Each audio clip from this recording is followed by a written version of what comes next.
Would you like to ski Antarctica? Get you snowed under with work? Do you dream of a vacation at the bottom of the ocean? But you can't float the bill? Have you always wanted to climb the mountains of Mars? But now you're over the hill? Then come to Recall Incorporated, where you can buy the memory of your ideal vacation cheaper, safer, and better than the real thing. So don't let life pass you by. Call Recall for the memory of a lifetime. Recall, recall, recall.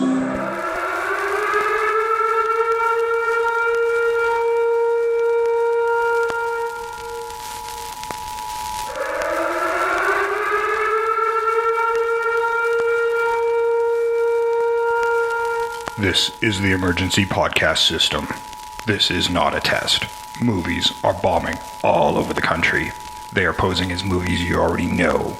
They may already be in your theaters, your neighbor's home, or even your own. Do not panic. Specialists have been dispatched. They will help you identify these pretenders and defend you against this invasion of the remake. Please stand by for further instructions. And welcome to the Invasion of the Remake podcast. I am your host, Jason Bishop, and with me as always is Trish Coughlin. Hello. And Sam Stepanenko. Hi. Hello. So enthusiastic. Wait, do we know that's who we are? I don't know. I assume I'm Jason Bishop. My brother tells me I'm Jason Bishop, but isn't he just a plant? But he doesn't look anything like you. No, that all could be implanted. It would explain a lot. It would explain an awful lot. It would, actually. You might have only come to be when we started recording this podcast. And you know what? Maybe Whose I'm not idea real. was it? Oh, God. I thought it was mine and yours. Yeah, but where were we before then? I don't know. Are But we- that's just because I'm getting old. True. No, we're not constructs of your imagination. We do not have Total Recall. No, which is actually the subject of our show today, Total Recall from 1990 and Total Recall, the remake from 2012, based on the story by Philip K. Dick called We Can Remember It For You Wholesale. Nice. It's funny. Philip K. Dick writes great stories for film. As we know, there's another remake coming up based on another one of his stories. Yes, and actually the sequel to Total Recall that never actually happened, well, it did. It just got repurposed and became Minority Report. Yes. Yep. So I'll get that out of the way, that little factoid. That's right. It's not a remake, it's a sequel to. It was intended to be a sequel, and it was also based on another story by Philip K. Dick called Minority Report. The Minority Report. And strangely enough, with Colin Farrell. Yeah. Yeah. And which, yes, that is and another Blade connection Runner, to the show. which is, I guess, it's not a reboot. I guess it is a sequel, but it's another Philip K. I Dick dream story. of... Electric Sheep. Do androids dream of electric Thank you. sheep? Yeah. I was like, I got it wrong. I started late in it. And having read Philip K. Dick, the movies are far easier to digest. And I've read not a huge ton, but I've read some of it, and I don't know. I like the short stories. Yeah. So, which is mostly what these are pulled from anyway. Yeah, because kinda his have writing's to. so dense. Yeah. I mean, Blade Runner makes just a wee bit more sense than the story it's based on. Just a little bit. Just a little bit. But, I mean, we'll talk a little bit more Blade Runner in a roundabout way because I think it really informs the look of the remake. So, Oh, yeah. Yes, it definitely does. Yeah. Especially the colony aspects. Yeah, colonies sure. and the synthoids. Yeah. That I think it's a kind of a precursor to Blade Runner by maybe 100 years or so. Yeah. I mean, in my mind. Yeah, it's like, but it's established that look, that society, I that don't- density to human. And I think that contact. was the intent, was to kind of tie the worlds together in, thematically anyway, in their look without being overtly saying it. Yeah. So, Yeah. because I'm sure the rights and stuff were probably awkward. Oh, yeah.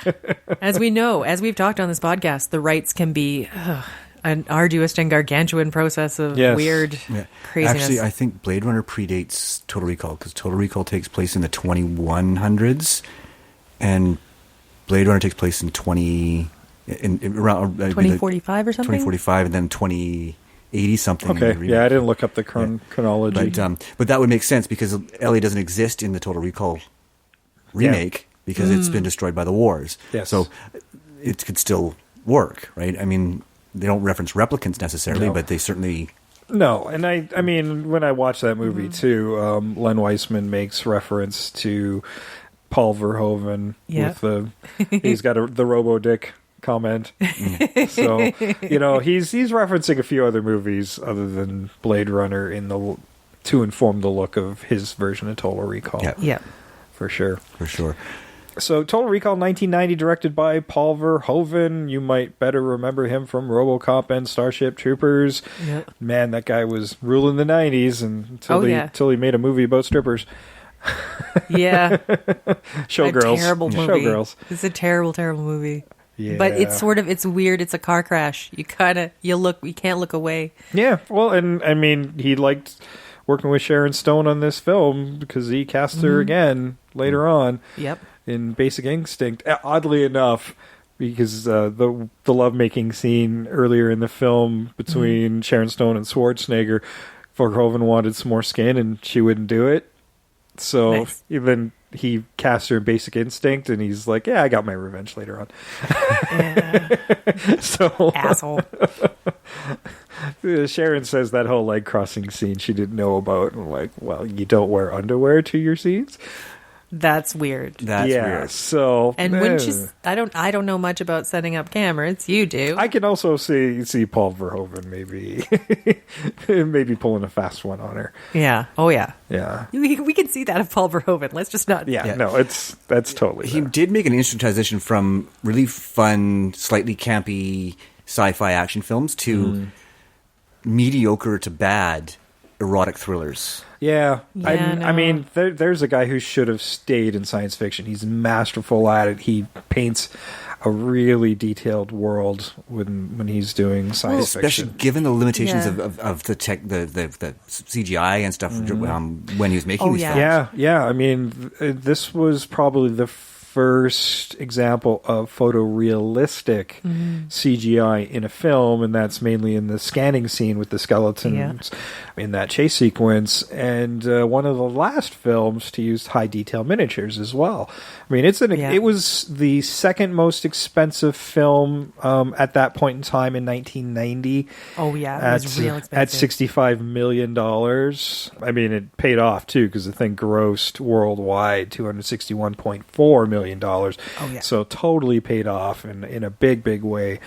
I can certainly see why they were at least thinking of a Total Recall too. Well, but you're in apex Schwarzenegger time, right? Yeah, but given the ambiguity of the ending of this film, I'm glad they didn't. Yeah. To have that defined ending and then Total Recall 2 and now he's a thought police cop and then it all happened.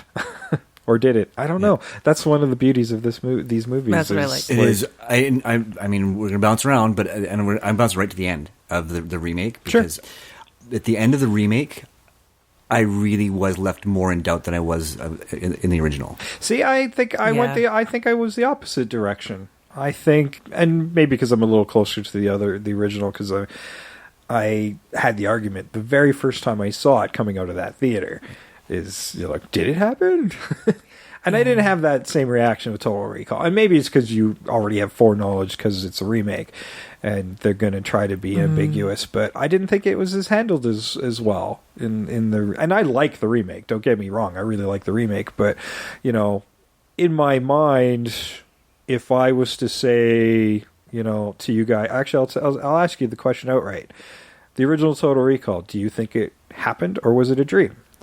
Was it part of his recall? It depends, because I've talked my way into different ways of thinking about it, where sometimes I think it's sort of in his head, because everything, even though it's an arduous process and stuff goes wrong, it does all work out for him. And plus, he manages to evade a lot of capture. He manages to shoot people directly in the head all the time and not miss. Yeah. Oh, well, blue He's skies on Mars. Perfect. Like, Mars gets an atmosphere in 10 minutes. Yeah, then that shouldn't happen. Like, things that just shouldn't happen. And when Dr. Edgemar shows up and basically predicts the rest of the film. Yes. Like, this is going to happen if you don't wake up. And all of it does. Yep. So there's more left in my mind saying, yeah, and then the fade to white. Yeah. With the theme music for the Recall commercial fading into the credits.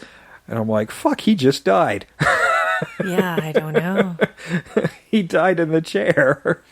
And I mean, and that's the beauty of that movie, of both movies, is that ambiguity. Is it real or is it Recall? I feel there's, even though they put the doubt in your head in the other film, I think it, if I was to say which one, who died or who stayed in the chair and who lived through it, I'd say the remake probably happened versus the other one. I was more inclined to believe the remake. And it does explain, like in the original, it explains the more fantastic moments of the film, and maybe it's just the way to cover some of the more convenient moments in the film as well. Even the director says, yeah, it's a dream, but other members of the film say it's not. So, like, I don't think there's a defined thing that, I don't think they actually went in saying one way or the other. It's just they deliberately tried to keep it ambiguous. Oh, true. And if you're going to have if the cast, people who are in it saying like it was real, if you want to really sell it, the people in it who are representing these things have to believe it's real, that they exist. And that's the whole idea. Yeah. Like there's a Twilight Zone episode, and I can't remember the name of it, where a guy keeps talking about who has the same dream all the time, and he goes through a trial, and then he's going to get executed, and this is going to happen, and this is going to happen, and this is going to happen, and this is all part of his dream. And these people are sitting there, and they're having their own lives. And he's like living it over and over again, isn't he? Yeah, and they're having their own lives. They're like, well, how can it be a dream if we're living our own lives here? And the guy's like, no, you went home and you had like a steak. You were going to have like roast, but it wasn't ready yet. He tells them all the details of this dream because he's perceiving it and experiencing it. And then it all starts again. So all these people don't realize they actually are part of the dream. But because they exist there, this is their existence. They believe they exist. Yeah, and that's kind of the precept of this whole movie, right? You're right. Is it real or is it not? Its beauty of the movie itself is you can just enjoy it as a straight up action sci-fi. Don't have to worry about that stuff. But if you want to, like, it leaves you thinking at the end. Oh, yeah. There's a lot more going on. That's just there. It's certainly not the major thrust of the film, but I like that they keep putting it in there. Well, and it's also the concept of, like, who really are you? Yeah. Like, can you just make a new person by putting new memories in? Or, like, is the core of who you are still there? Yeah. Well, and the person that's Hauser compared to Douglas Quaid, they're very different people. Oh, yeah. Very different people. And so can you completely rewrite a person's personality? Yeah, you can't. Oh, and sorry, if we're talking 90s action movies, I think it's The Long Kiss Goodnight with Gina Davis, where she's this super badass spy, and she got deep undercover where she was like a kindergarten teacher. And then it's like 8 years later, she has the kid. And like part of the thrust of that movie is that cover was chosen by her because like it was a secret desire of what she really wanted to have in life. So is that also part of it? Does that make you who you are? Yeah. And so, and I mean, for what is an Arnold Schwarzenegger action movie, that's pretty deep. It's a deep theme. There's some deep themes in here. And that's why I think this is like, you know, I'm a huge sci-fi buff, but I think this is one of the more important ones that came out of the 90s. Oh, for sure. Because it still holds up. I mean, maybe some of the effects don't as much as I'd like to think they do. But some of them really kind of do. Yeah. Like the bulging eyes at the end, I still love it. It disgusts me, but I love it. Yeah. No, I think a lot of it's great. It's still a very entertaining movie. It was, when they said they were going to do a remake, I wasn't overly happy about it. You know, thinking in my back of my old brain of mine where I'm thinking, that wasn't that long ago. Why would they do it a 1990s movie? Oh, wait. It was that long ago. 5 years ago. Oh, wait, I've gotten older. How did this happen? 27 years ago. Yeah, and I mean, the original Total Recall is a well-loved film in my house. well loved. Watched probably a few times a year. I can say that about most Schwarzenegger films in my house. My it's house a big too. part of my upbringing. Right? Yeah. Well, it's funny that you mentioned this because You and I probably saw the movie together. We've known each other that long. So. Yeah, it would have been right around that time that we started hanging out. So yeah, it's entirely possible. Yeah. Yeah, no, it's a great film, but I really enjoyed the remake. And one of the things I respect about it is they did not try to remake the original film. They made enough changes that like the plot, like the basic concept is still there. Like people think taking Mars out of it was a big deal. I'm like, no, that's just part of the MacGuffin of his recall. You could have put that anywhere and it wouldn't have changed anything. So they changed a little bit of the politics with Cohagen. They take out Mars and turn it into another territory. Colony. So his motivations have switched a little bit. He's not finding alien artifacts. They've taken some of the more fantastical things out of it, but what drives Cohagen is still very selfish. It's still power and finance. Yeah. But part of, I think, the difference between the two is it's about, the vulnerability of the populace on Mars. They're extremely vulnerable, whereas in the colony, they're really only vulnerable because of that fall device. Mm-hmm. Yeah. So that's sort of it's more about the transport between the two areas, where it is in the original, it's Mars and Earth, where it's literally two separate entities. Yeah. Well, and the control that Cohagen has over the people of Mars with the air and everything, that element is definitely removed from the remake. And I'm taking Richter. I don't know why I couldn't say it now. Richter. Just say Michael Ironside. Yeah, Michael Ironside. Well, you know what? I'll run the trailer here in a second, but taking Richter, I'm going to have trouble with that this whole show, I think. Taking Richter out and absorbing the character into Laurie's character in the remake, I thought was quite nice. They did that a few times where they've absorbed some characters into other characters. It's a long movie, but it makes it kind of tighter when it comes to character. Well, it allowed Len Wiseman to throw some crazy chase sequence stuff in it. I mean, it's far more of a chase movie than anything else. And to make Laurie more dangerous than she was. Sure, and I got to say, Kate Beckinsale. She kicks ass. She does intense. She does action very well. And there's a reason that the Underworld movies are so popular, and it's partly because she is so good at those physical roles. Yeah, her and Jessica Biel, both of them. We'll get to Len Wiseman and his successes and crimes in a little bit here. But even his trash is enjoyable to me. But despite the fact he's constantly casting his wife in his movies, good on you, because she's really good at it. So, and I don't know. She's so watchable. He might actually have a weird relationship, because I think maybe he's married to Kate Beckinsale and Bill Nighy, but we'll get to that. That sounds like the most amazing marriage ever. I knew you'd like that. I want to be a part of it. Where do I sign up? We talked about polyamory last week. Yes. Yeah. While she gets on her Google device and tries to figure out how to marry Bill Nighy, I will run the trailer. And Kate Beckinsale. I'm one of both of them. Man, yeah. The girls in the remake, I gotta say, they did cast that very well, because they're both action adept. They own their scenes, and just as well as Sharon Stone and Rachel Ticotin. Rachel Ticotin is good, but it was the one thing rewatching the original, watching Sharon Stone try to throw a punch is really upsetting. Which is interesting, because she trained her ass off for that movie. Yeah. She trained and learned some martial arts to do that film. Yeah. And she even got awarded for it. But watching her curl her hands in as she's about to throw a punch is just so upsetting to watch. It's because it's arduous to I'm just straighten him, Sharon. Just straighten him. You can do it.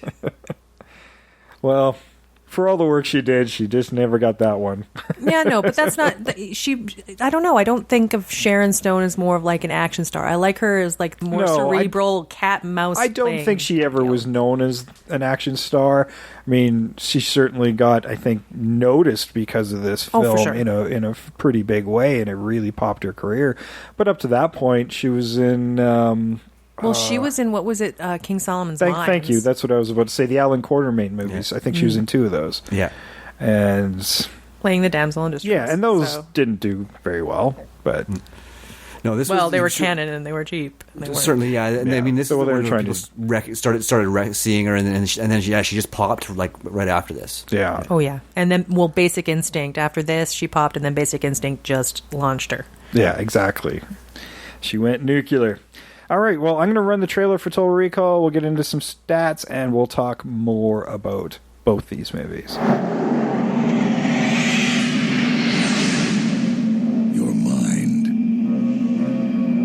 The center of your life.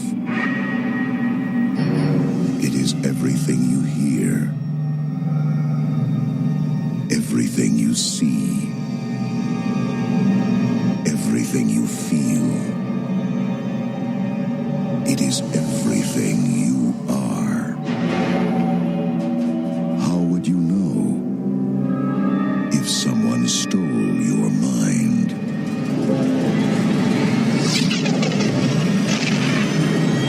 Arrest that woman!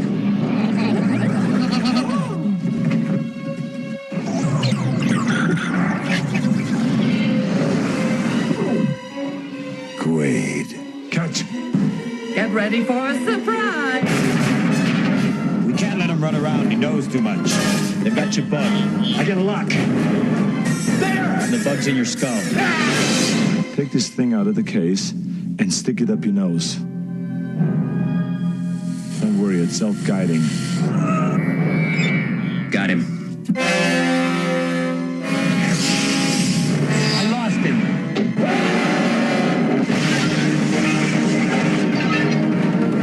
Welcome to Mars. You got a lot of nerve showing your face around here. Look who's talking.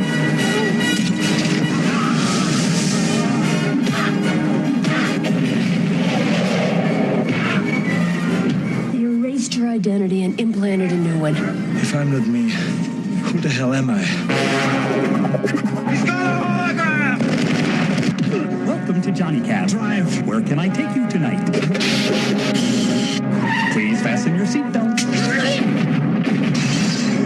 I want Quaid delivered alive for reimplantation. That's for making me come to Mars. You wouldn't hurt me.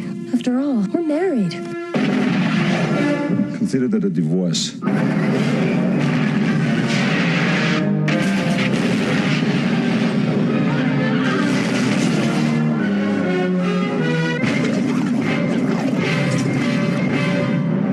We hope you enjoyed the ride.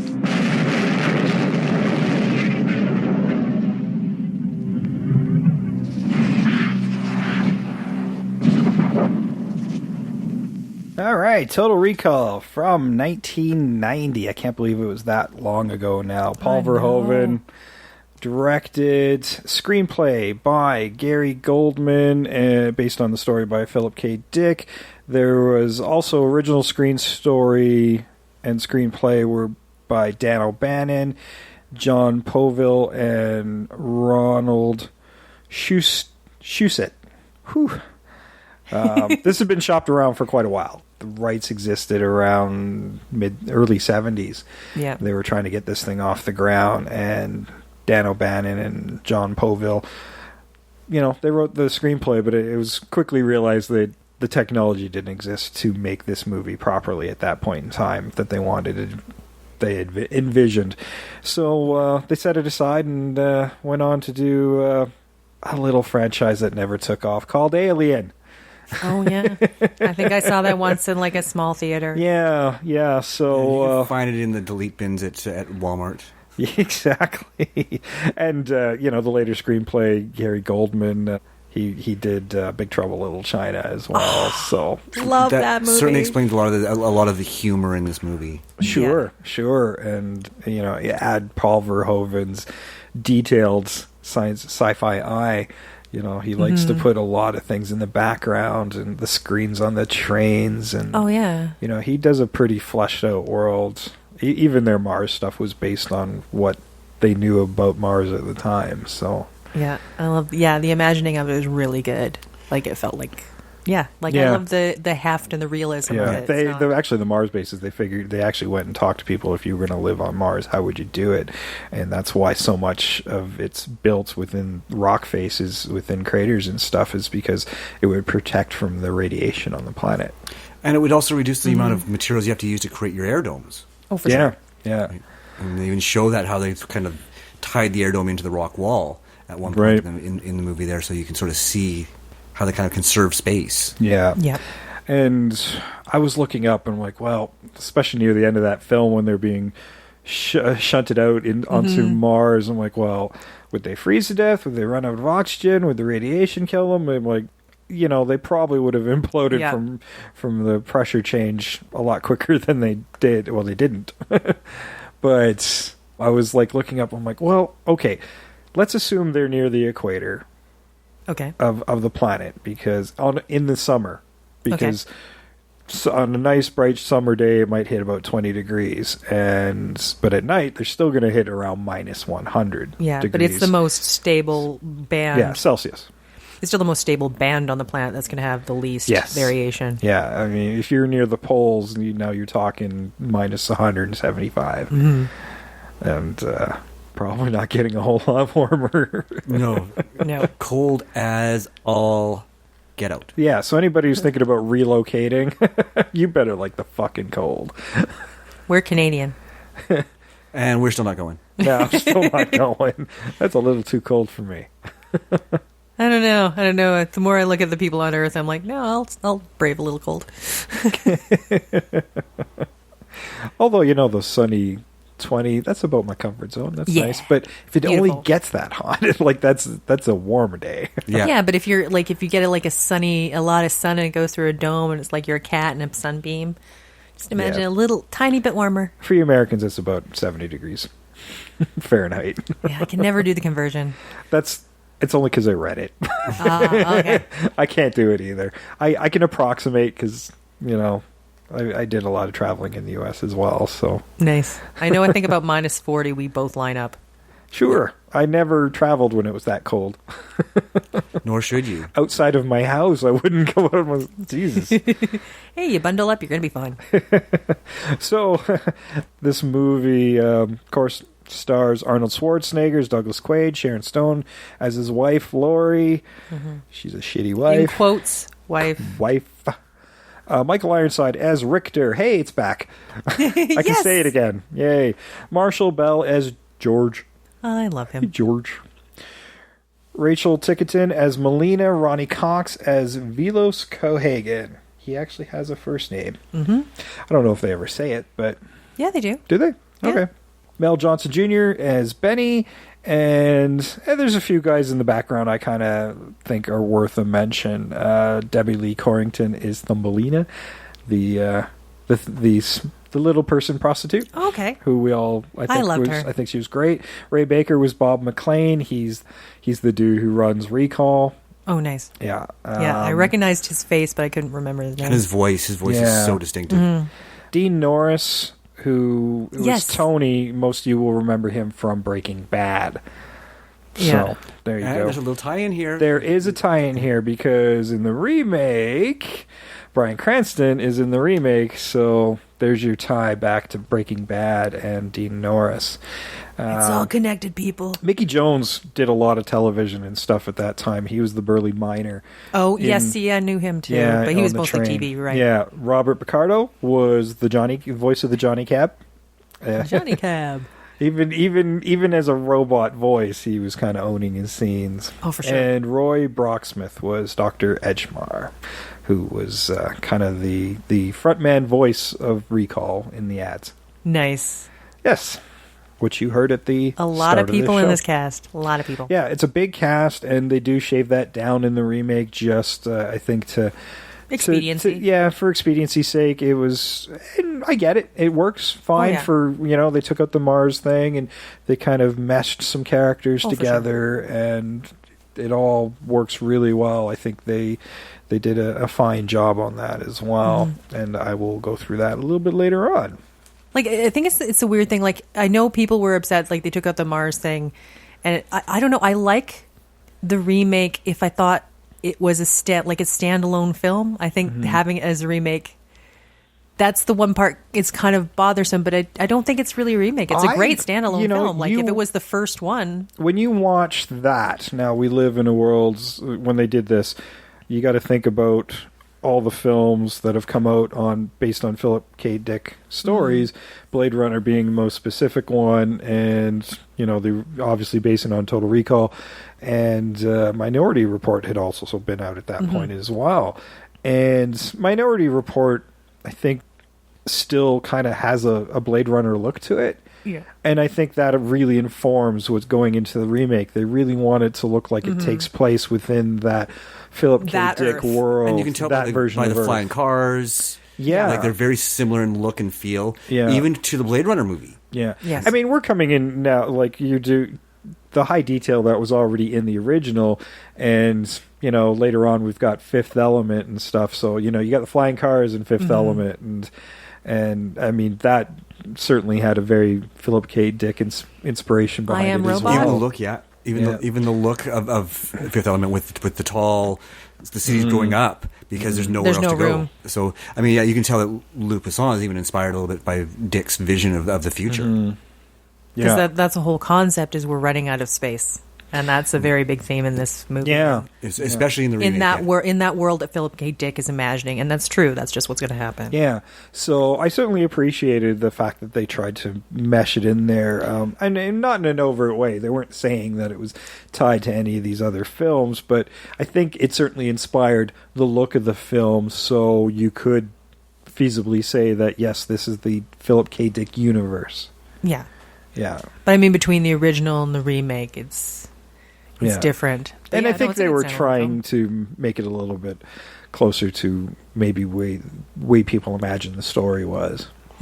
Interesting, though. The original film was certainly the closer to the book in the fact that it did take place on the second half did take place on Mars, right? But I think in order to do a remake, sometimes in order to be effective, you don't want to just go whole cloth.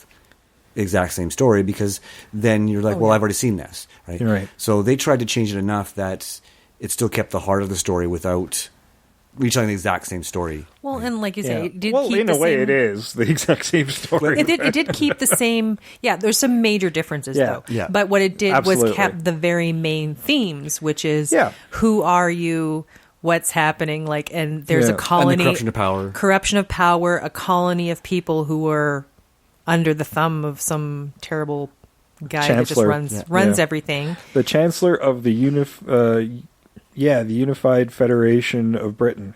United Federation of Britain.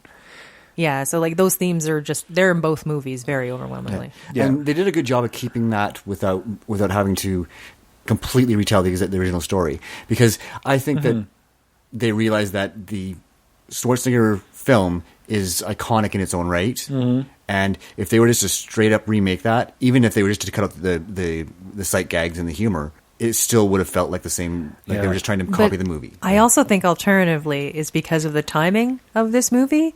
We got stuff on Mars that we're looking at right now. Would it really land the same way as the Mars we imagined in the 90s? And maybe 2012 was just a little too early for the film, because the remake didn't do very well. It had a budget of $125 million and had a worldwide gross of 183. Just under 184 million. So it actually lost money if you start putting in your advertising budget and distribution. So it lost money, but it's a solid movie, because I think he does try some different stuff in there while still making his nods. Just maybe the timing. I mean, it was a remake nobody wanted to see, and I think that's what hurt the film the most. Definitely did, because it's a pretty good movie. It's a solid action film. Yeah, I mean, I certainly enjoyed how he would make nods to the original film, but use them in his own way. Now he's got the synth robots as most of the men of Richter and Cohagen's. Yeah. So he's got all these synth bots, and that really informs part of the plot as well, because they're using this to build an army to send down to the colonies so they could just raise it so they could have more room for the people of the Federation. Well, yeah, I think this is what when we're saying is we cover this a lot, where there's people want to remake beloved scripts, and like Total Recall is quite beloved. So I think if it hadn't had been sold as a Total Recall remake, I think it would have done better, because the story's similar, but it's different enough. It is its own movie. Yeah. That might have helped it rather than anything else. Yeah. Like, I wanted to get to some of the nods he made there in the movie. Like, Richter loses his arms on the elevator. They have that something similar happen with one of the synths in their 6-way elevator chase as well. Which was so much fun to watch. It was so good. lot of fun. But I kept thinking of Galaxy Quest. Yeah. Remember the end of Galaxy Quest where they're trying to go through the end? Like, why is this even happening? Who would put this here? Yeah, that's right. They are nuts, those elevators. They had the three-breasted woman, and different girl, but I mean, she did a really good job kind of having even some of the facial mannerisms of the original. Yeah, it was just a nod. It doesn't make a lot of sense in this version of the movie. Well, it does. I guess body modification would be a thing. Yeah. Oh, yeah, it would. Yeah, well, it is now. Yeah. So. They have the phones in their hands. Yeah. Which was so cool. No, that was only the agents. Yeah. Yeah, but that's still a modification. Yeah, those are modifications that humans have at this point. So the context makes sense. The they didn't have. is a little questionable. She wasn't a mutant like they were in the original film, but I would think that was a modification she did for her job, her profession. Exactly. Yes, but that was a nice nod. A nice nod. She's not a major character. She just shows up for that scene as a nod, and then it's gone. The changing of the head. Now they don't have that big opening head thing that they had in the original film. It's just a hologram, but the lady in the same basic outfit, and she even has the same line, 2 weeks is there, but he's actually standing behind her. Yes. And that was a beautiful misdirect. So yeah, it was a beautiful misdirect, because for anybody who loves the original. Because you're looking for it. Yeah, you are looking for it. And she looks amazingly like the woman from the original one. It's kind of creepy. It's a great misdirect, because you're automatically going to think, oh, they're doing that scene, and then he's standing behind her. That's great. If you were paying attention earlier in the film, you see that Asian fellow in the ID packet. Exactly, yeah. I was paying attention. Yeah. As was I, obviously, because I pointed it out. But yeah, no, those are lovely nods. They are lovely nods, and there's just enough of them to acknowledge that we do love this film, the original film, but we just wanted to update it, right? Yeah, and there's lots of stuff that's very different. I mean, both of them are essentially giant chase sequence movies. They are. I will say that I found the remake maybe about 20 minutes too long. It really dragged. They dragged those action scenes. That's my thing. Sometimes there's a bit too much action. I think maybe they trimmed out too much fat to give us those action sequences. I do agree with you that every time I got to a sequence, they're really good, and they're like, oh, we're still here. Yeah. Well, you'd get an action sequence, and then you get that small breather. We're like, okay, so we're back in the story. No, just another action sequence. And I'm like, wait, no, just let me have a bit of movie before you go back into it. They don't give you a lot of time. Like, that's something I appreciated with Verhoeven's, is you can still have a big sci-fi film and have quiet moments. Yeah. He's looking through his ID packet and pulling some shit out of his nose. Like he does that with his hand when he's pulling out the tracking / phone device. Well, you can't redo the nose thing. It's so iconic. It is. It's disgusting. And I'm glad that they changed that to something a little different, because it was still disgusting. Yeah.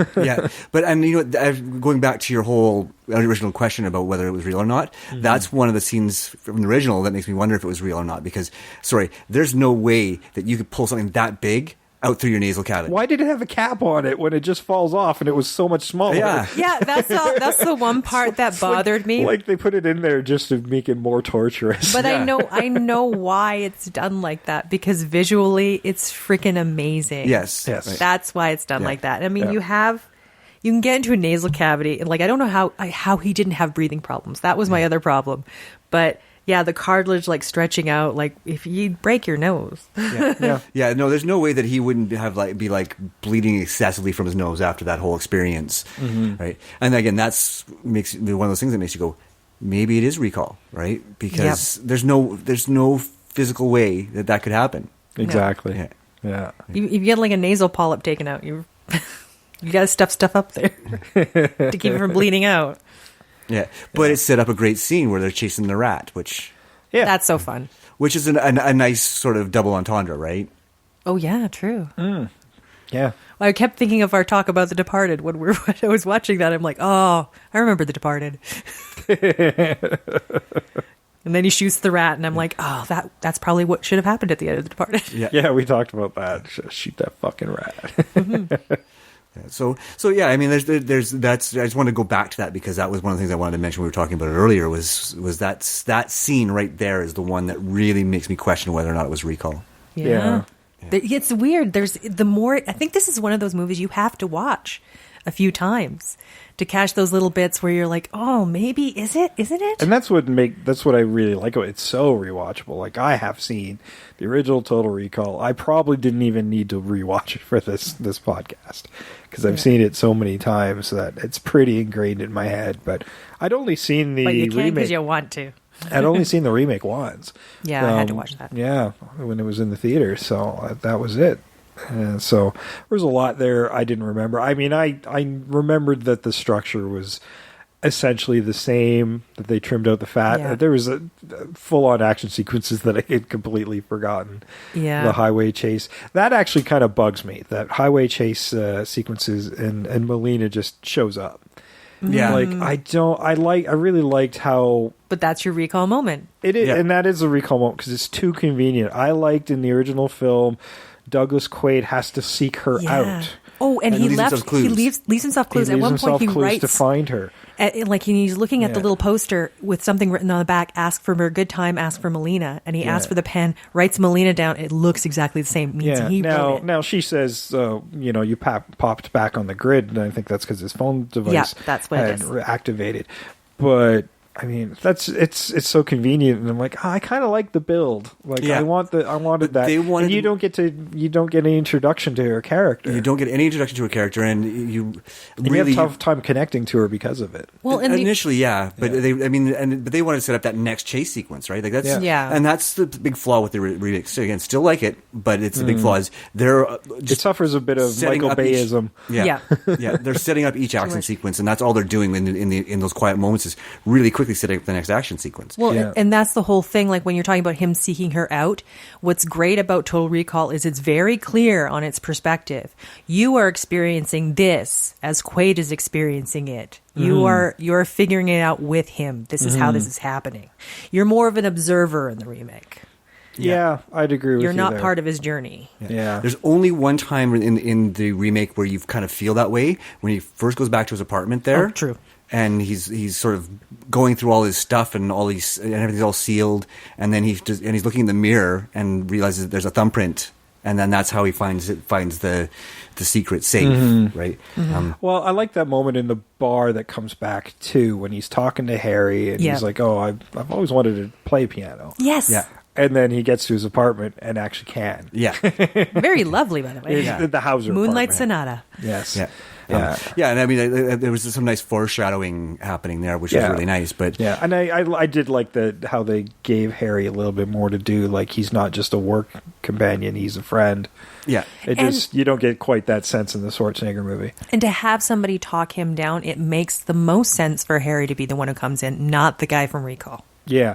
Well, I mean, that's probably one of the sequences in the original film I dislike the most because it doesn't make a lot of sense. Is they instantly attack Arnold. You shouldn't have gone to Recall when he's not convinced of anything. He's just dumped in a cab and sent home and refunded. He doesn't even remember being there. Yeah. So he could have just been talked right back into his life. Oh, true. Really easily. Yeah. So again, that kind of plays to maybe he's actually having his.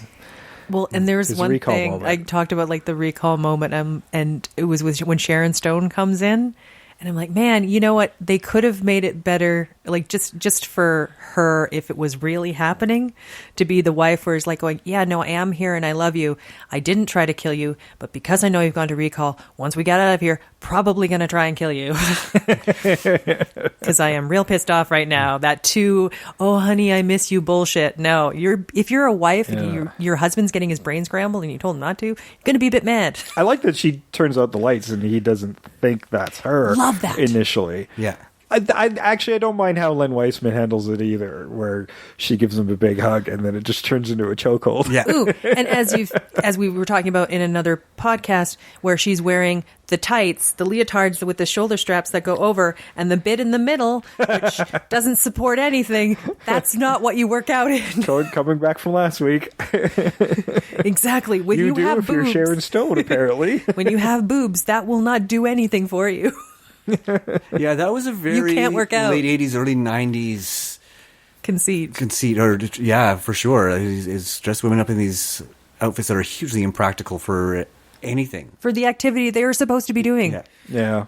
Yeah. Well, thankfully, we now live in a world where you can look great and still be comfortable. Yay, yoga pants. Yeah, you can look great and have stuff where it's supposed to be kept while you're actually running. For God's sakes, woman, put on a sports bra.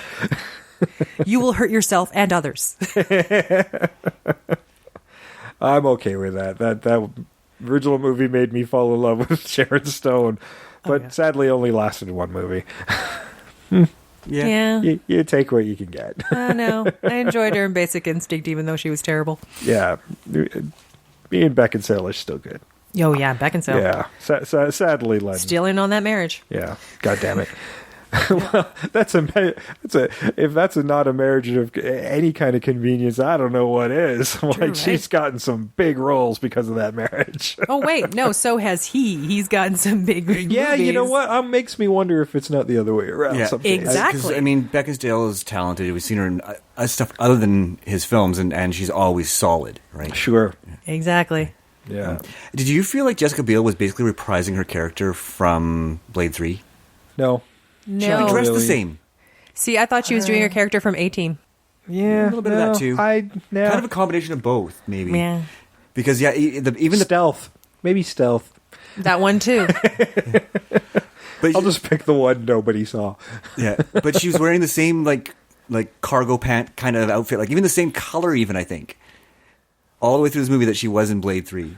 Yeah, but she wasn't wearing the black tank top or have the things for shooting arrows. That's true, but she had more personality in Blade 3. Yeah, she did. Yeah, she had more of a rounded backstory. I think she's great. She just didn't get a really good characterization in this. That's the thing. It's like you said, she's got no introduction, and by the time she gets there, it's sort of. We only find out like kind of later she's like the guy's daughter, so she doesn't really have an identity really beyond herself. No, I don't. She's just connected to other people. Yeah. She's not her own character. Yeah, and I don't believe in their whatever relationship they had before. Like, I just don't believe in her character. No, well, she doesn't exist beyond these people. Beyond these two men, she doesn't exist. And that certainly, again, plays to the recall moment. That's a great thing about this movie. If you remake it, you could just say it was a fucking dream. Yeah. Exactly. Yeah, if stuff doesn't make sense, it's a dream. But, I mean, this also speaks back to what Trish was saying, is there's not enough quiet moments in here for these characters to develop, right? Yeah. Like, it's even hard to sort of buy... There's more chemistry with his wife that's trying to kill him than the former love that he's been dreaming about. That's right. And there's no like, even you don't really buy Quaid's growth throughout the movie in this one, because he spends so much time just running, trying to stay alive. Yeah. Right? Yeah, where in the original, you've got, he's working to find Melina, and then they have their very awkward moments. He doesn't remember their past. She's pissed off that Hauser disappeared. Doesn't realize, there's all these awkward moments before they're basically kind of having to reconnect in brand new ways, because essentially he's a different person. Well, and it's exactly what you're saying. That interaction is two different things. In the remake, he's like, "Oh, there's something they couldn't erase," whatever. And in the sorry, I just thought that was stupid. And in the original, she's kissing him, and he outright says, "Look, I don't remember you." And that moment, and like, that's just so. I was like, "Oh, poor Melina, that's gotta suck." Mm-hmm. Yeah. And the other thing too is Schwarzenegger's Quaid, he is quite reluctant to move forward with this whole thing initially, right? Like, when he finds out what it is, he's like, he just wants it all over. Mm-hmm. He doesn't want to do this. Yeah. Right. Whereas Farrell's Quaid is like just deep in it. Schwarzenegger's goes to recall because of his dreams, and he's motivated by that.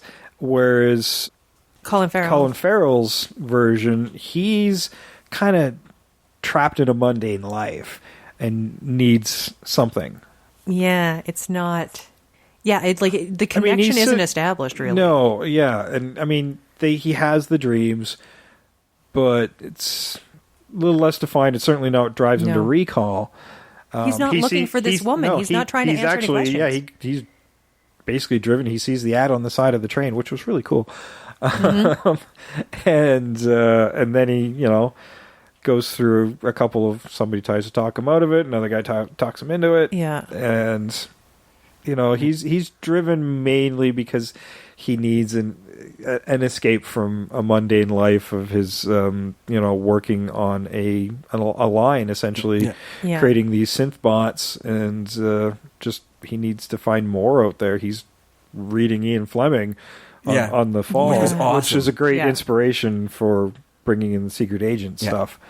So it's not. It's dissatisfaction. He's not trying to answer any questions. And he doesn't get to spend any time with his wife. Just seems so empty. Yeah, because he doesn't get to spend any time with his wife because she's an EMT. She's an EMT. So when they're starting to have intimate moments, she gets called out, right? Or when she gets home, she's already asleep. So that's what's happened. Is his life is empty. His life is empty. Mm-hmm. She's asleep. He doesn't want to wake her, so he goes out for a drink with a friend, and right, and then that's sort of how it all leads in together. So it makes a certain amount of sense, but it doesn't have the same.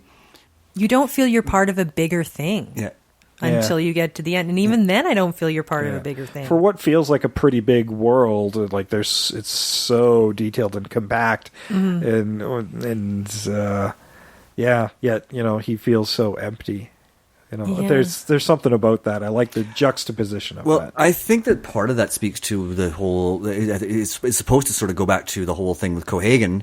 And the wealthy, privileged living in Britain versus the people living in the colony, where they're only allowed to go to the I can't remember what they call it, but the UFB, to work. Yeah, he's essentially lives in the colony and works in the UFB.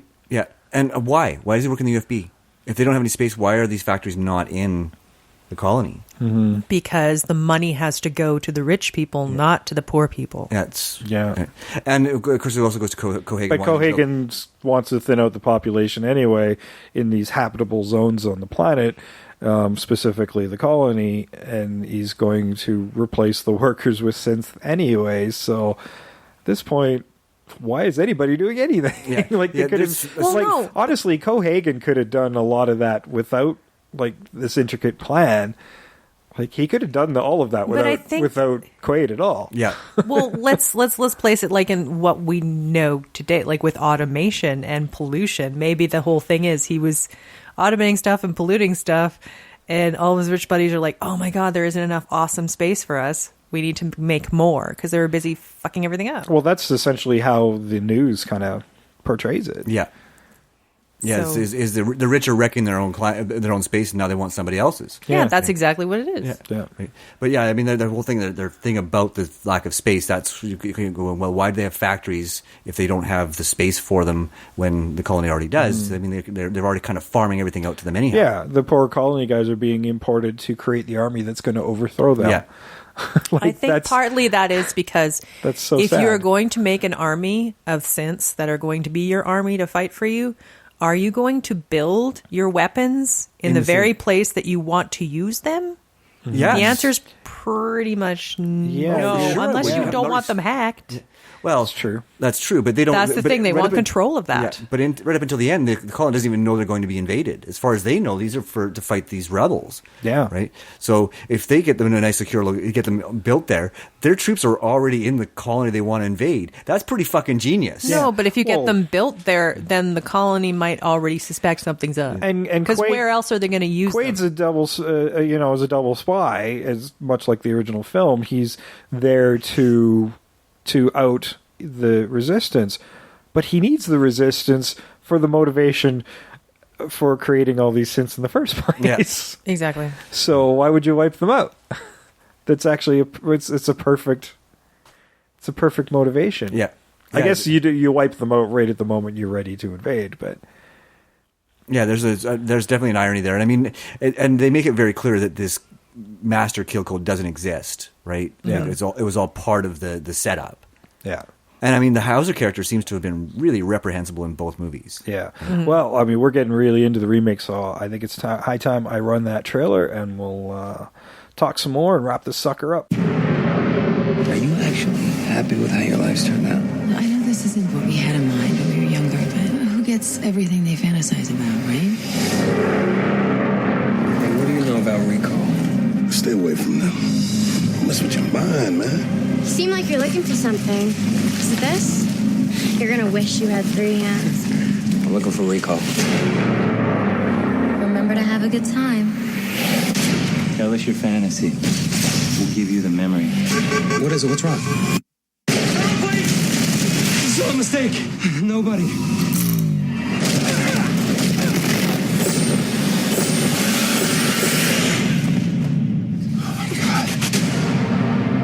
I went to recall after work.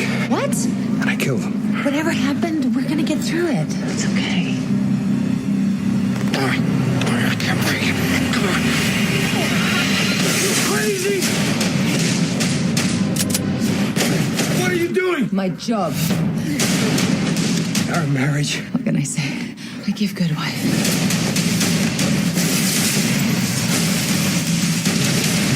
This is gonna be hard for you to believe. Whatever you think, you remember. It's not real. This person you think you are now, it's all a lie. If that's not me, then who the hell am I? Get in. I've been looking for you everywhere. This is my wife. You're married? I think it's safe to say we're separated. You're doing it.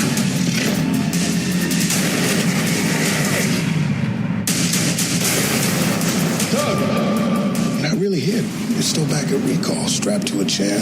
He's lying. Shoot her. This is not a delusion. Kill her, damn it. Shoot her. How did he get activated? I want him alive. Tell me what's going on. I'm just trying to recover what's in your head. You're gonna need your seatbelt on.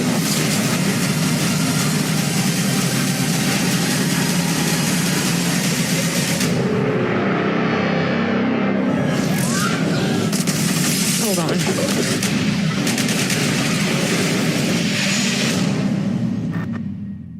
All right, Total Recall 2012, directed by Len Wiseman from the Underworld franchise, starring his wife from the Underworld franchise, Kate Beckinsale as Laurie, Colin Farrell as Quaid, Bokeem Woodbine as Harry, Bryan Cranston as Cohagen, Jessica Biel as Melina, Bill Nighy as Matthias, John Cho as McLean, and Will Yoon Lee as Merrick. Screenplay by Kurt Wimmer, who did the screenplays for Equilibrium and Salt. So, okay. I honestly don't remember much about Salt, but I really like Equilibrium. Equilibrium is amazing. And yeah, I didn't enjoy it. It was Mark Baumbach, who, okay, he's some good, some bad. Dawn of the Planet of the Apes, awesome. Yeah. The Wolverine, meh. Live Free or Die Hard, I may never forgive him. Budgeted $125 million, and as I said, 183, just under 184 million. So, you know, people didn't want this one as much. No, like that's the thing. It just wasn't desired. Yeah, but they went ahead and did it. No, and it's funny. You notice Colin Farrell tends to do these movies because he did the Miami Vice movie too, which also I think didn't do very well. Nope. You just stay away from the shit. Stay away from remakes, Colin, because you're great in non-remake movies. And he'll bitch about movies that he didn't enjoy shooting in the first place. I mean, I still, to this day, I don't think he has a good thing to say about Daredevil. No. Well, it's not a good movie. Yeah. He's great. Watch The Lobster. He is brilliant in that. People love Colin Farrell, but he's in some bad movies. But he's in some brilliant ones as well. This one isn't one of them. So this one's actually decent. And Len Wiseman, I think, is like, you look at the Underworld franchise and it's kind of one on, one off for me. Like, that one was awesome. That one was shit. Oh, that was awesome. That one was shit. Well, what I kind of admire about him is he goes hard or goes home. He doesn't hold back. So even if it's a bad Underworld movie, he's still going for it, and I'm like, you know what, I can kind of appreciate that. Yeah. Well, and I mean, he's evidenced in like everything that he does that he's really great at doing an action scene. Oh yeah. Oh yeah. He's but he just not needs so to good cut at story. back. But he just needs to cut back on that. I think he should work on getting better at story. Yeah, because then he would have great movies. The story in this movie is definitely lacking. It takes a backseat to those action sequences for sure. And that's sort of what, that kind of is heartbreaking. Yeah. Now, there was a sequence in here in the remake, and we'll talk about the original version as well, when they are talking Quaid down. Yeah. In the original movie, it's the guy from Recall, which, as you said, doesn't make as much sense as it being a friend of his, like Harry. And Harry, well, he kills the Harry character early in the first one. Yes, right. Which is why that doesn't work. Yeah.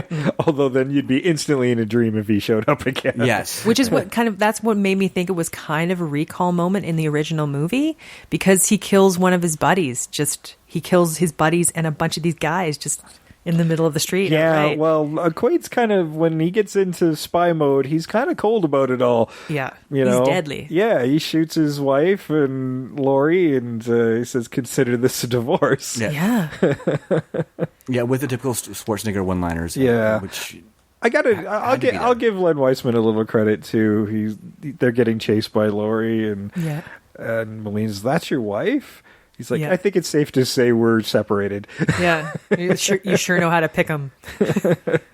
He didn't pick her. Yeah. That's the problem. But there's something I really liked about this sequence. I mean, one, because it was a friend trying to talk him down, and it made sense. Yeah. You know, they didn't have his friend attack him early in the film. They had him convincing him of his reality. And he's consistent in his role in that. Yes. Yeah, because this is a more likely person to talk and about. outside of the scene, there's Kate Bekinsale, who's been trying to kill him for the last hour. Yeah.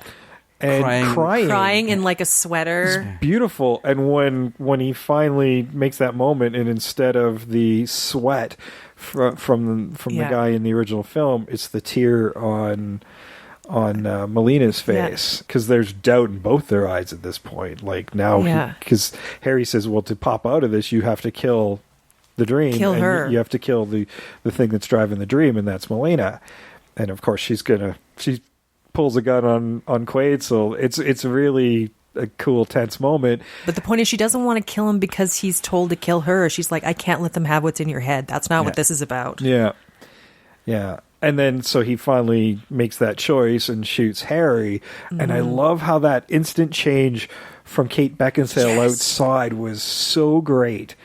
That just that weeping mode, off comes a sweater, and into intense kill mode again. Yeah. Making commands. Grab a gun. And it just, shows her adeptness and just being able to change on a dime. Yeah, and literally, like, it was instantaneous. Yeah. And she just goes from, this worried affection to just kill mode. It was great. She's like, "All right, he's got us. We're in." Yeah, she's a soldier. She's a spy and a soldier. Yeah. I love how she kept that whole aspect of As Richter. She said, she gives good wife. Yeah. But she kept that whole aspect of Richter where she's told to take him alive, but she's like, kill him on sight. Yeah, I've spent 6 weeks with this asshole. I don't want to spend a moment more. Yeah. And she just sees threat. Threat. Yeah, but and she knows who he is now too. Yeah. She knows that he is Hauser, right? Because this legendary spy for Koenig. Yeah. Well, and that's like the whole thing with like Laurie in the original. It's two separate characters. It's Laurie and Richter, and Richter's kind of pissed because like that's Laurie's his squeeze, right? Yeah. So, but in this one, Laurie is the one who has to be married to him. So she's like, of course I don't want to fucking stay married Richter, to him. at least, I mean, it makes sense because with Richter, that's just sheer jealousy driving all of his motivations, and it's simple to understand. It's far more complex with Laurie. Like this is an assignment, but she's not really into doing this. She doesn't know, and she doesn't even really know why. She doesn't know it's Hauser. No, she doesn't care about this guy at all. She's like, "Do you really think a guy like you could get somebody like me?" And she feels wasted in this assignment. That's the other bit. This is a fucking insult to her. That's why she's got a piss. Because she doesn't know who it is. Although I like how she gets chided the same way Richter does by Cohaagen, who incidentally takes about an hour and a half before he finally shows up on screen, except for that quickie video on the car window. I like that. That was speak great. To him being so above and powerful. He's not going to lower himself down into the dirt. Why would he do that? Yeah, it's true. And it also plays more into that whole recall thing. Is your bad guy isn't going to show up all the time in a until the climax of the film. Yeah, exactly. Because that's what those recalls are kind of like. Like they're like a vacation or like a film that you actually live. Yeah, and you build towards your climax. Yeah.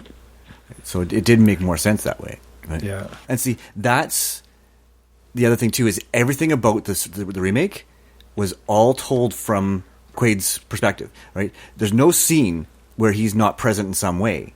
Whereas in the Schwarzenegger one, you do get scenes where he's not present. Yeah, but we still do lack...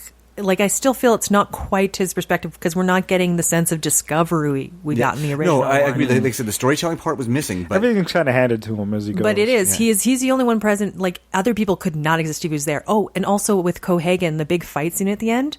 Cohaagen just runs crap. Why would he be such a good fighter? Yeah, unless it was a recall. Yeah, I thought Cohaagen had some fighting chops there. Well, because Cohaagen was a general in the wars. They say that in the movie. Oh, you're right. Yeah. They did say that. So he was a combatant. But how long ago were the wars? They weren't that long ago. And Hauser is one of the top spy agents. Just because he's a general doesn't mean he's a better fighter than Hauser. No. Well, and he obviously wasn't because Hauser killed him. Yeah, but I mean, and it's hard he to say gets a lot in. You figured they would have spent time because they were friends in both movies. They say they were friends. Ooh, maybe they sparred. Yeah. There we go. Okay, sorry. Yeah. I was trying to work my way around. Yeah, you'd think Cohaagen might actually know the moves. Yeah, because Cohaagen was his commanding officer in the wars. Yeah, but it still feels a little bit like a Total Recall moment. Yeah, for sure, right? Sure, and because it's all too convenient too. Well, everything should be doubt. So that's the beauty of it. Let's go a little earlier. The chair moment. I mean, that's when he actually goes to recall. I think that's also a very important moment in the film. I mean, we could talk about this movie for probably hours because I think we all love it. But the original film, with the secretary and the changing nails. I love that. That's actually something I remember. I read the Piers Anthony movie novel. Oh, okay. So it's based on the screenplay that Piers Anthony might have had at the time. So there's sequences that aren't in the movie. I wish I could remember all the stuff that didn't make it into the film, especially there's a lot of stuff with the alien artifacts and whatever. Oh, yeah. But I remember the secretary in the book, instead of the changing nails, had what they called a peekaboo dress. So if you were just looking, through your peripheral vision, her clothes went away. Weird. I know. I'm like, well, I can see why they didn't do that in the movie, but damn. That's not the first time he's used that device in his stories, by the way. I'm trying to remember. Well, I haven't read a lot of his sci-fi. I'm sorry, but why would you wear that? So.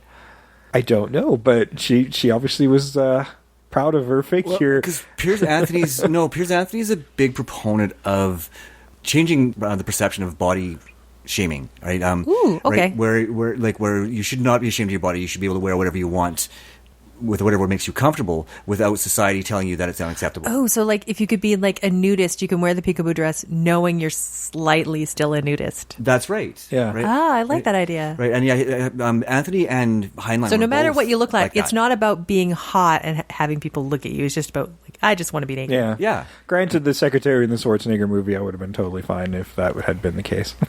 She's just a cutie pie. She was I loved just her. Adorable. I thought she was cute as a button as well. So, yeah. And the juxtaposition of all this sweetness at the end where she's part of the people who have to dump him in a cab. So she's seen some crap. I'm like, oh, Muffin. Yeah, she had a bad day too. Yeah.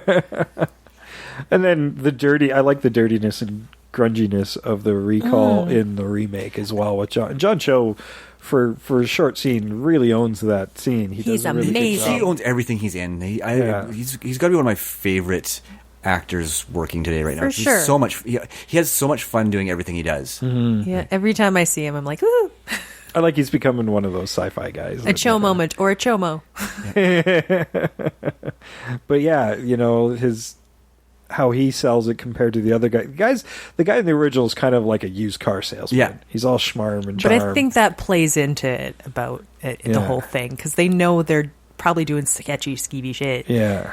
Whereas, John Cho, it's kind of like, even though they're advertising, he's talking to him like a bro, you know? He's slick. Like, I imagined him like this is that universe's equivalent of a pharmaceutical salesman.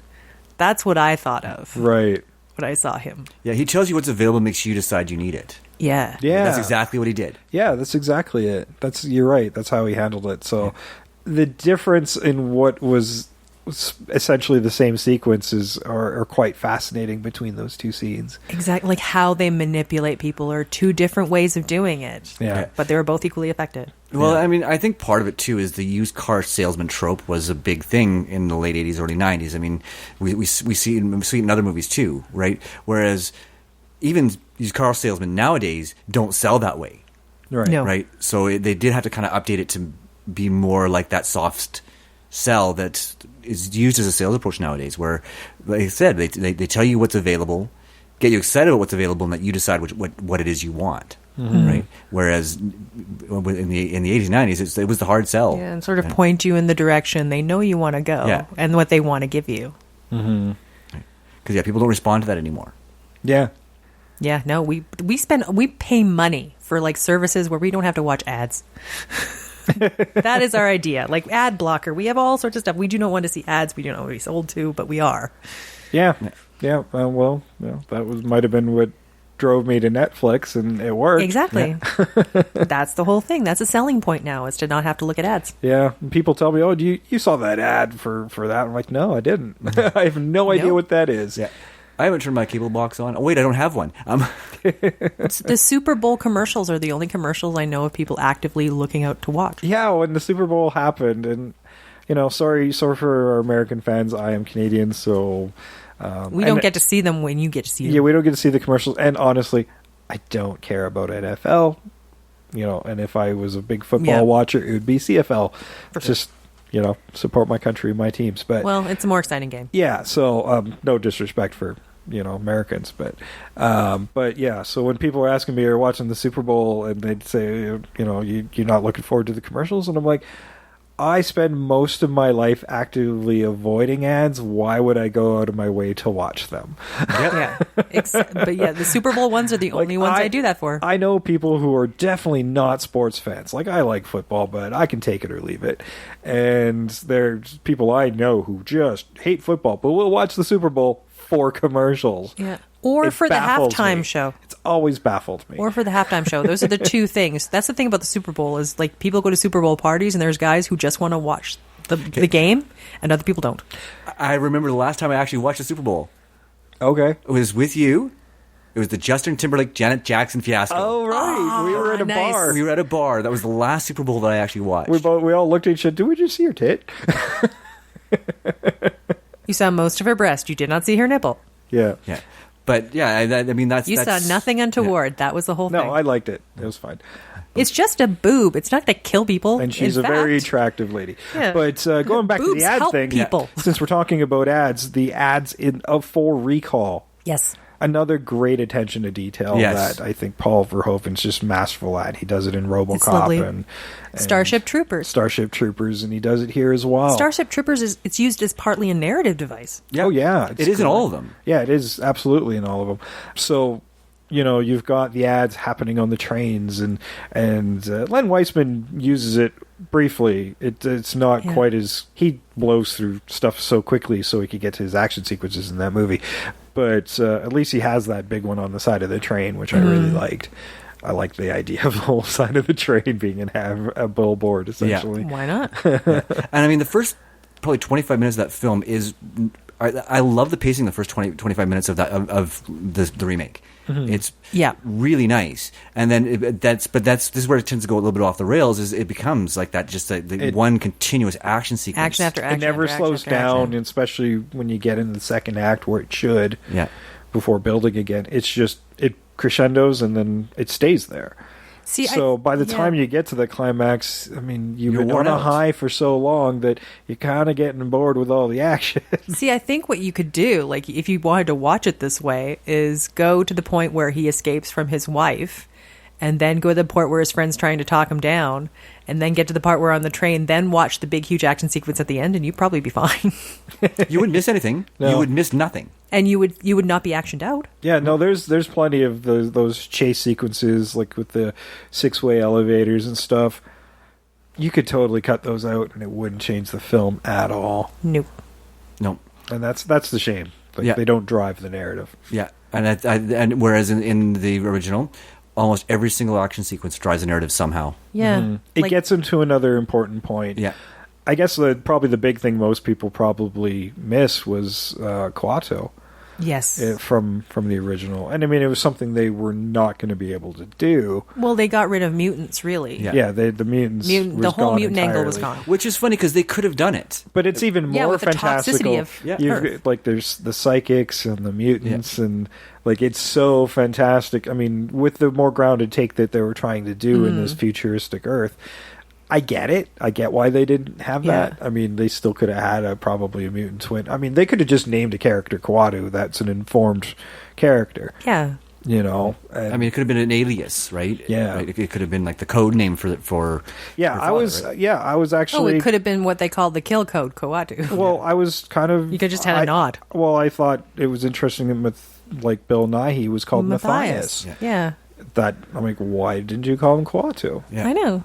Because it could just made the most sense to me. Yeah. I mean, I certainly didn't want him to be called George. Well, no, and I mean, you can have it like Kuatu's just a code name he's given himself. Yeah. Like, why? Here's the other thing: if you're the leader of the resistance, would you keep your original name, or at least turn it into an anagram for his resistance? Yeah. I don't know what that would mean. But like, if you're hiding from the would world, cool. would you keep your own name? I don't think you would. Yeah, that's true. Yeah. I mean, the one thing I really did like is the fact that he's living off that grid. Mm-hmm. Yeah. Right. That they're living in the irradiated zone or whatever. The toxic zone or whatever it is. They actually called it something. The nowhere zone or something? I thought they called it the no zone. The no zone, yeah. Yeah. Which means you're not supposed to go there, I guess. Yeah. Is it because it's no ozone? I don't know. Maybe that would have been great if they told us or threw it in a news broadcast or something. Yeah, somewhere along the lines, because I mean, just it can't be. It's not that far away. So why is like there's this like line that's the no zone, right? Yeah. It's like, okay, you go this far and you're in the no zone, right? You're like, there's no transition from like this this destroyed land that as it moves into. Well, they take the underground. They take the subway, which I love that. That's their version of doing the underground of Mars. Yeah, but I thought that was fun. I was cool with that. Me too. Yeah. That repurposing the subway as a way to get out. Yeah, because it looked more like old used, which would have been modern time stuff. Yeah. So it would have been 90s 2000 subway system. Like, okay, it was completely jury rigged too. It was like it was great. Yeah, they were like banging on stuff to get it to work, and it was fun. Yeah, they had to like roll things and do it to get ready to go. Of course, if it is irradiated zone, I'd be a little worried about. Well, I don't think it was irradiated because they were wearing gas masks, so I think there was something else. Yeah, the air is toxic. It was the air that was toxic, right? Because at one point, Colin Farrell is going outside, and all he has is the gas mask on, and he doesn't suffer any undue damage. Well, look at all the undue damage that Arnold Schwarzenegger should have suffered and didn't. So, yeah. That might be a hole, but that's where I just interpreted it with you couldn't breathe out there. Yeah, it's something that had to do with the air rather than anything else. Right. But that also doesn't make sense in the long grand scheme of things. Then why would this United Federation of Britain or whatever it is and the colonies still exist if everything's that's killing the world is airborne? Yeah, I don't know. Yeah. I thought they were under a dome as well. I thought that was a whole dome thing. That I don't know. I thought it was they were doing the dome thing on Mars. Oh no, the dome thing on Mars for sure. Just not on the. Oh yeah, I don't think remake. they established it, but that's not sort on of the remake. See, this is me trying to fill in some of the narrative because I couldn't get my head around it. Because I was like, I just assumed that was what you would do if it's all toxic, right? They don't really explain that, and I think that should have happened earlier in the film. I mean, You could have easily put that in the news broadcast. He's watching at breakfast time, and then you would have had something. Yeah. Yeah, I mean, the Rebels could have, if there was a dome, the Rebels could have created some damage to a dome or something like that, right? Where some toxic air got in and affected a park area or a suburb. Yeah, a suburb or something like that, right? It could have given a little more understanding as to why the no zone was the no zone. Yeah. Because, it was stretching the belief a little bit that there were only 2 habitable places left on the planet. Yeah. Now, I mean, it sounds like we're shitting on the Len Wiseman movie, and I guess we kind of are, but... With a few tweaks, it could be a great film. Yeah. If anything, it needed another 15 minutes. Of no action. Yeah, and 15 minutes less of action. Yeah, and it would have been you didn't have to change the length of the movie at all. You just need to shave down the action sequences a little bit. Yeah, which would have saved you millions and replaced of dollars. And replaced it with story. Yeah, it would have just it would have kept people's attention a little longer. I mean, when you're getting bored of those incredibly choreographed action sequences, and they're just so close together. Yeah. That says a lot where you needed to just slow the movie down a bit. You need a breather. Yeah. And it's also got to move it forward. Like, I mean, you do get a couple. I mean, you do get the in the bank, you know, where he's getting talked down, and you need those moments, but there should have been a few more where we could have got to know the other characters. Yeah, you just don't. You could have had him like that initial action sequence where he escapes from his wife and all of them. Have that lead up to part where he finds Melina, and then you get to the bank, and then you go into that other part of those other action scenes where they're escaping. Yeah, Doug and Harry's relationship was more believable than the one he had with Melina. Yes. Yeah, and that's saying something. But that's also part of the twisted narrative. That's why it could just be a whole thing in Recall. Yeah. I guess Benny. Things that I think maybe people might have been missing. Yeah. Benny was kind of cool, the cab driver on Mars. Who couldn't remember how many kids he had. Even the Johnny Cab you kind of miss. Although, modern days, we almost have it now. We already have self-driving cars and in 2017, so something like Johnny Cab seems a bit redundant. We would find the robot probably unnerving. Yeah, he's kind of creepy. Yeah.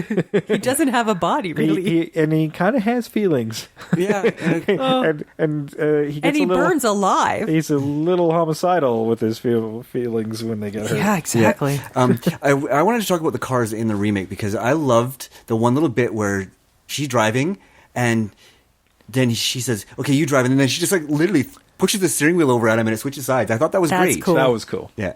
No, there's lots of great ideas of what the future might look like, and trying to create a unique look for the film for sure.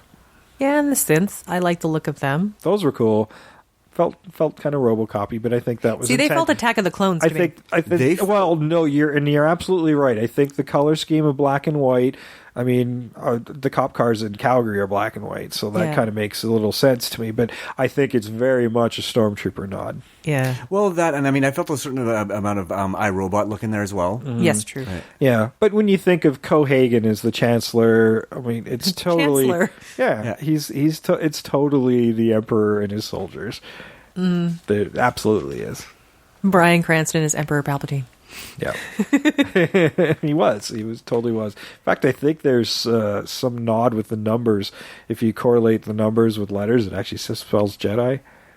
Whoa. I read something about that. I couldn't be bothered to write it down and see what that actually was, but that takes a much keener eye than mine to spot. That's a lot of keen eyes, but also I worry that somebody doesn't have enough to do with their lives. Yeah. That special effects guy's hiding shit. I love it, but get out more. Yeah, I mean, there's whole blogs devoted to fan theories, so... But this one is, I think this one's so open to like the interpretation. This is what both movies also have those moments where, oh God, is it real? Is it not real? What's happening? Like, I love it. So any sequences you guys want to talk about that we haven't really covered? I mean, God knows there's plenty. I think we've covered the key ones. Well, there's one scene. I mean, the ending's so different. Yeah. The ending's so different. I was actually wanted to talk about the ending in the remake because the remake is the one that I tend to have. Essentially the nuclear reactor. Yeah. But but with the fall. Yeah. Well, no. In the original, you've got these rods going into this. Oh no, you do. Thing. Yeah. It's essentially an upside down nuclear reactor. As opposed, but the difference in that in the nuclear reactor in the original is about creating something, but at the end of the remake, they're destroying something. Yeah. Destroying something. And the freaking false ending at the end of the remake. I'm sorry. You know what? You knew it was coming, right? It was. It was. Got to create that last moment of doubt where he sees the recall billboard. Yeah, that and the with Laurie, right? Where she's pretending to be Melina. It's like, oh right, yeah, yes, where she's wearing the hologram. Yeah, it's like face. Okay, enough's enough already. Let it. After we thought she got blown up in the fall. Yeah. Yes, I thought she should have. That's when she should have died. Yeah, it was. You didn't need that last. Too many false finishes. Yeah. Too many jump. Like it's the jump scare, but you don't need a jump scare. It's not that type of movie. It's not, and it's just. And I was tired. I was just tired by the time we reached this movie. Like I was actually exhausted. I'm like, oh my fucking god, is this movie ever going to end? Yeah. Right? And I'm not normally like that with a movie. Like if it's a good movie and it's 2 hours, 2.5 hours long, you don't notice. Right? Yeah. But I did notice. So I'm not saying this is a bad movie, but I'm saying that it needs a little more work. Yeah. It just needs some cuts. I think just some cuts and a little bit more fleshing out of the meeting of Melina and Hauser. You might have. It's science fiction. It doesn't have to be action every second of the. No, I like some science with my fiction. Yeah. Yeah. Well, I also like the theme. Like, I want more of the theme. I want more of what makes you you. Yeah. We should have had more of those doubtful misdirects. Yeah. Like what makes you you? Is it the memories that make you you? Or can you change the memories to make you you? Or also, here's the other thing that I find really weird. Like, you know how sometimes you have memories, but you might not remember them the exact way they happen? Because your brain rewires stuff and rethinks stuff. So if you go to recall, are your memories going to become degraded over time? Because your brain isn't going to remember it perfectly every time. Well, there's a couple of things John Cho says, and then in my brain, I just flashed back to the second Matrix movie where he's sitting and talking to that guy in the chair for half an hour. Oh, I hate that part. I like it, but you got to really follow it. I think that's why I got frustrated trying to figure it out. But they had a similar sequence, and they're like, "Oh, they're just going to try to shove as much information at us in about a minute and a half," and it doesn't work. No, but if you spread that out as like over the movie, it's stronger. But I always thought about that. Like, that's part of what recall it confused me, because you remember stuff and then memories go away. Like, is there a warranty at recall? Like, how long you can hold on to these wonderful memories before they start to go away because your brain can't handle it? Yeah. Is there a dementia insurance policy? What happens? Oh, what happens if you go through this little add-on of Secret Agent and then you go back to your normal life and you're completely paranoid? Yeah. Yeah. There's some mental health issues that should be addressed. Maybe that's why I like the John Cho thing a little bit, even though it wasn't illegal, I guess. It's kind of shady. Yeah. Oh, yeah. Well, and he even says, and you can't have done or been any of these things in real life, right? Oh, otherwise it gets confusion. The mental, they do talk about that there's conflict with your memories if you've actually been through some of this stuff. Yeah, which answers kind of like from the first movie, that's sort of a question. Yeah, and like they're injecting the sedative before so they can put in the memories, and that's where you think maybe, because it's almost instantaneous. Oh, you lied. Yeah. You have these memories already, so they had to pull them out or like instantly. They weren't so quick to do that in the original. Well, it's weird in the original. They let him drift off. There's one cut where he's kind of drifting, and then it doesn't focus on his face; it focuses on the chair, and then it comes to the point where the guy's in the office talking to the other woman, and they're trying to yell through the little comm, "Come to the lab!" Yeah. And it's like, he was just having a reaction to the implant. It's like, we haven't done the implant yet, right? Yeah. So, I love how he's being a dick, and finally she puts him in his place. She's like, I fucking told you. Another schizoid embolism. That's what really bothered. Yeah, that's like, a made-up term. We're having another schizoid embolism. Like, wait a minute. How many of these have you had? Yeah. Also, not a thing. Shouldn't that be in the brochure? Like, the small print somewhere may have schizoid embolism. Yeah, and an embolism should kill you. Yeah, they did change the term in the remake. I can't remember what they called it. But like schizoid makes sense. A schizoid event, yes, but an embolism should kill you. Yeah. They changed it to something that is actually a little more legitimate in the remake. Yeah, I don't know. Well, here's my question though: if this were a real thing and you could do a Total Recall type of thing where you could have a memory of something that you never did, would you do it? No. I didn't even think about it. No. I do have to think about it. I don't know. Like, would it depend on the memory? Because here's the thing. If it was something that is completely impossible to do in my real life, I might want to do that. If I partied one night with Lady Gaga, that would be a memory I know wasn't real, but I could keep it. I think you'd have to structure it differently than they do in the film. Like, it'd have to be more of like an interactive movie, I think, in my brain. Yeah. So it's like remembering a movie that you got. It's, I guess, being inside a video game in a way. You have to be able to make that separation. Yeah. Because you know it's not a legit memory. But then again, there's when I was younger where I'd have such detailed dreams that I thought it was real. Exactly. Yeah.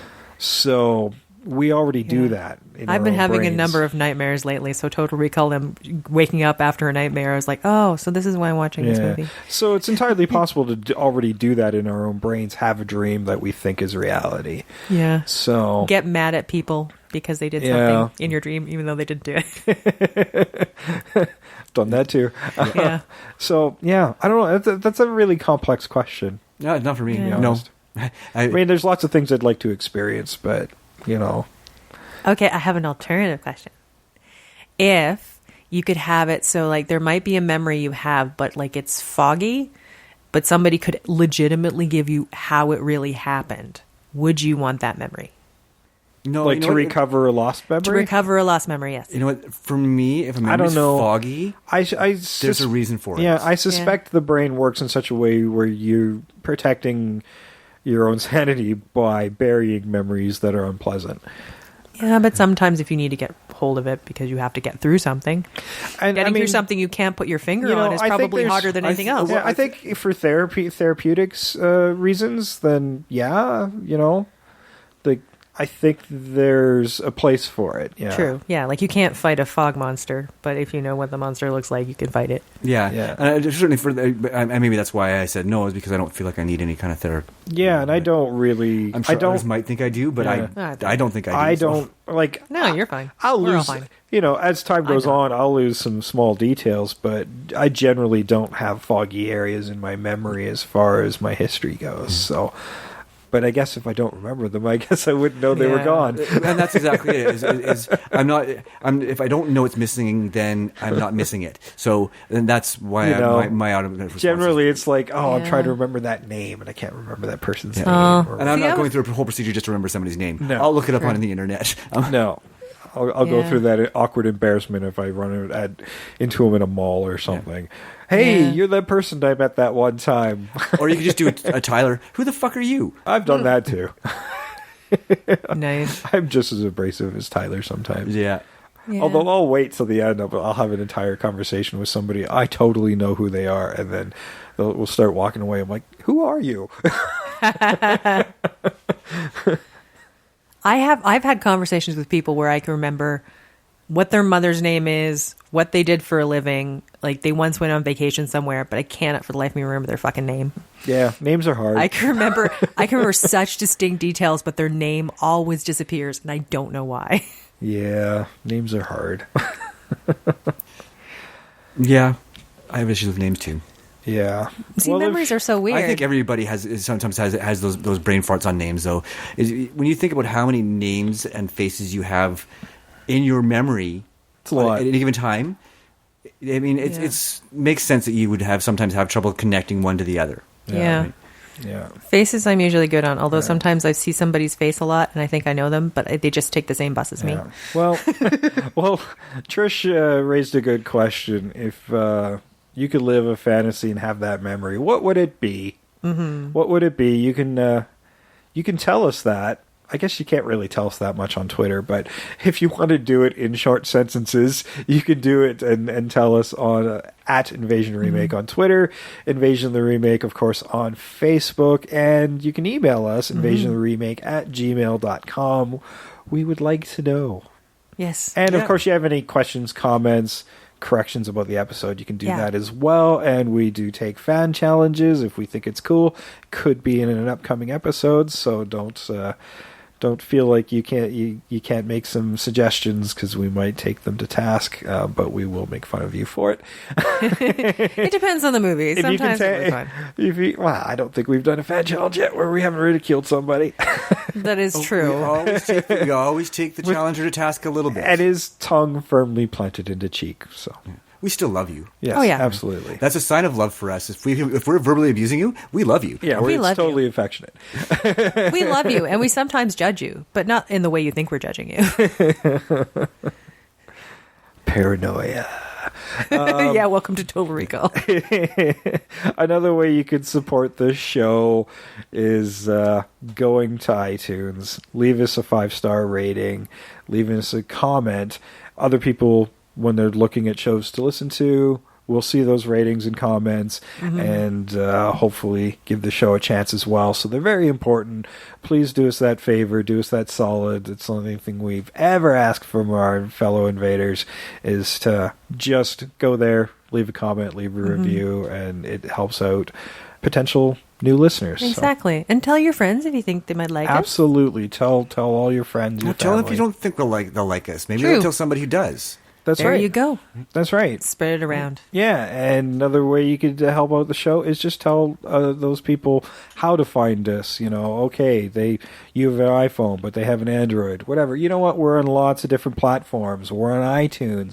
We're on Stitcher, Google Play Music, Audio Boom, Player FM, TuneIn Radio, even frickin' YouTube. Frickin' YouTube. Every time you go through that, I keep thinking it might be shorter to tell people how not to find us. You know, it probably is. We're not. What problem is? I don't know what platforms we're not on. Yeah, because we're on that many. Yeah, it's simple. We're not on SoundCloud. Google. We have a couple episodes on SoundCloud, but go stay at home alone in a cabin in the woods. That's how not to find us. Yes, but search Google for Invasion of the Remake. We're like the first 10 search results. Exactly. Yeah. Right. So we're there. We're easily accessible.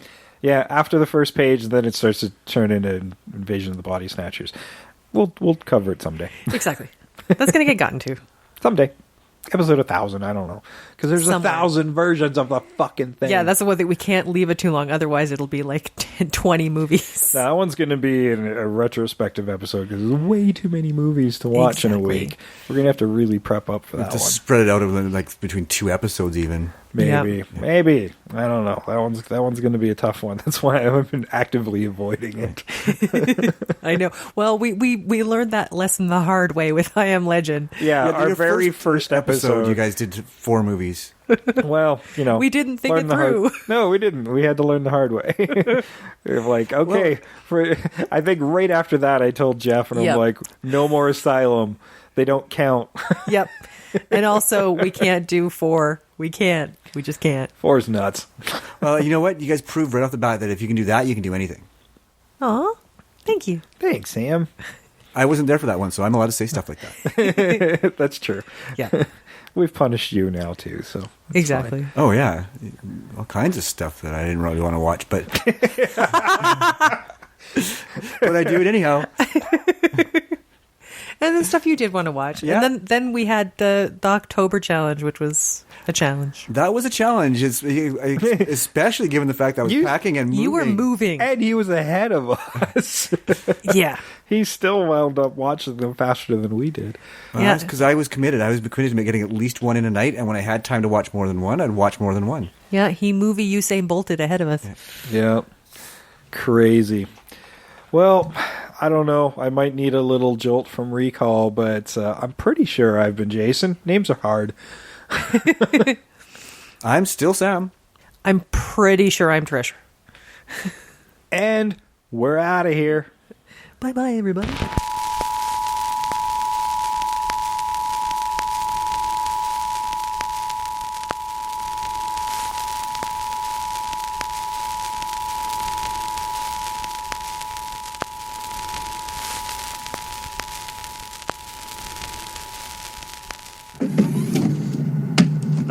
is 18 credits, please. Sue me, dickhead.